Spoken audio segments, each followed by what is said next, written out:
I'll be replacing this transmission plug adapter, which is on a Chrysler 300, Dodge Charger, Magnum Sprinter, and many other Mercedes vehicles, including the Chrysler Crossfire. They use the same part. Some of the kinds of problems with these include the transmission oil leaks around here because the seal gets bad and flows around the transmission pan and its screws. Or you might be noticing performance issues like rough shifting, or you might be replacing this because you have a certain transmission troubleshooting codes on. There can be many different codes, but here are a few. Please mention any other codes in the comments that you have that indicate this transmission plug adapter is the problem. That should help other viewers out. So regardless of the problem, I'll show some helpful tips to remove this, even if it's difficult to remove and to install. I'll put this cheap part in the description with all tools and supplies needed to do this job. Please like and subscribe if this video helps. And forgot to mention, check out the other transmission related videos on this channel, like replacing the trans pan with an easy drain plug, swapping the valve body, adding the right amount of transmission oil, and so many more troubleshooting videos. Just check it out in the description. Okay, let's start. So, go underneath the car, and on the front passenger side of the car, you'll see this yellow piece. Make sure you place an oil pan underneath this. Now, if this is hard to turn counterclockwise with your fingers, then slightly tap it with either the back of a flathead screwdriver or a mallet. I just want to get it loose. It's been on here for over 14 years after all, so there may be some hard mineral materials on here. Another trick you can try is using a small flat tip screwdriver and use it like a lever to get this tab to slightly move. Finally, my favorite, just grab pliers and lightly pull it down. Got it. You could also try a combination of these methods, whatever works. Finally, just push down with your fingers There we go. on the tab until it can't turn anymore. As you do this, this black electrical connector plug will come out. Now just place it to the side. Here's a close-up. And remember the position of this for installation later. Now grab a 1/4 inch ratchet wrench with an extension and a 7mm deep socket. There is a small screw inside. You'll feel when the socket is on the nut inside. So all you're doing is loosening it. The nut itself will not come out. You'll see what I mean later when I show you the part. Now normally you would just pull this out, but again, it might be in there. So here's another helpful trick. Just kind of put the flat tip on here and just, lightly pry it. See?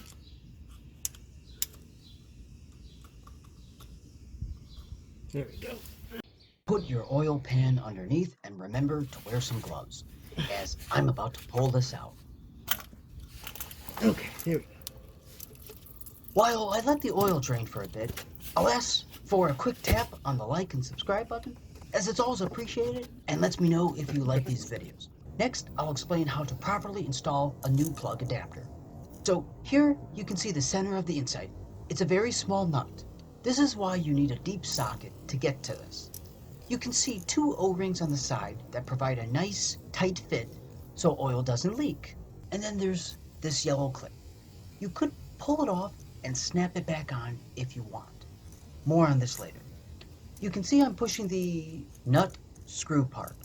This nut on this adapter is secured to the valve body plate. And if your input sensor gets bad, then you can check out the video on removing the valve body assembly. That too will be in the description for easy viewing. Now I'll lube these O-rings with some fresh transmission oil. This also helps in sliding it back into position. Looks good. Back underneath the car, I wanted to show you this now. Before you install a new plug, reach inside and make sure there is no other O-ring.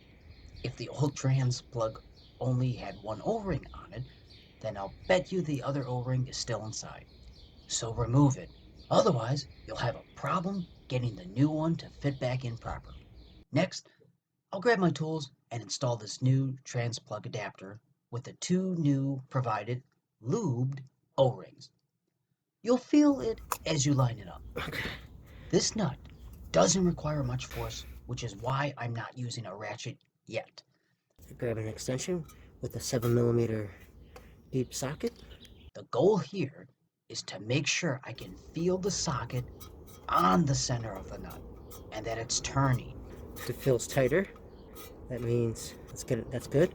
In my case, this does not feel tight, so that means I need to push this in some more. Now, for those that still struggle getting the nut to catch or tighten, I'm actually going to show another trick that will really help if you can't push it in, which is the preferred method. But this optional method may help for those who can't push it in. So back outside, take a look at this yellowish plastic piece, top lid, whatever you want to call it. I'll demonstrate first what I'm going to do and then actually do it. So just grab it and lightly pull it off. Without the yellow swivel piece, I can tap this with a rubber mallet while in the transmission plug area. Then you'll grab this and you'll feel where it lines up and snap it on. Pretty much it's in the same spot as when you remove this from the car. Very simple, and you'll see me do this next. Now, I'll put the trans plug back in with the yellow piece still on and try to get it seated properly. And like I just said, you could leave the yellow piece off, but you could try to lightly tap it on with a rubber mallet first and see if it goes in. Maybe you'll get lucky, but anyway, I'll intentionally remove it and prove that this piece won't break by lightly tapping. Okay, now I'll properly seat this, and you'll know with certainty that this new plug is in. There we go. You'll also have more space to tap this in. Excellent. Now I'm going to put this back on. It'll just snap in place. You'll feel it line up, and then just snap it into place. There we go. Additionally, the yellow tab lever piece will be in the exact same position as when you removed it originally, which is in the 7 or 8 o'clock position. Very easy.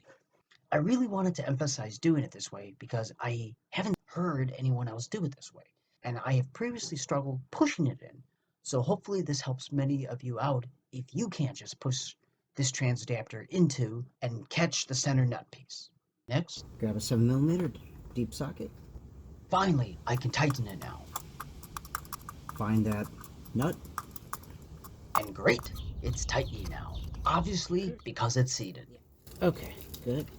Now after hand tightening it, I suggest snapping on a 1/4 inch ratchet wrench and tightening it until it's just snug. Okay. Okay. Optionally, you can use a torque wrench. Set your torque wrench to 22 inch-pounds. Not foot-pounds, inch-pounds. Or you can make it just snug. And not use the torque wrench at all. Okay, I just heard a click. That means this is good. I'll do it one more time very lightly. Okay. So, take that out. Now to reconnect it, grab your connector, put it in, you'll feel it. Okay, that looks good. Now, with your finger, push it up. When you swivel this, it pulls the electrical connector plug in. After this, it would be good to check and or top up your transmission oil level. I have a separate detailed video on that you can watch if interested. I'll put that in the description with the many other helpful transmission related videos with all tools and supplies needed to do this easy job. Oh, and which, by the way, the transmission oil pan does not have to be removed. So please mention your thoughts on this video and which of these many tips helped you the most. I would like to know. And finally, please hit the like and subscribe button, and then check out the many other helpful videos on this channel. Thanks for watching. Have a great day or night.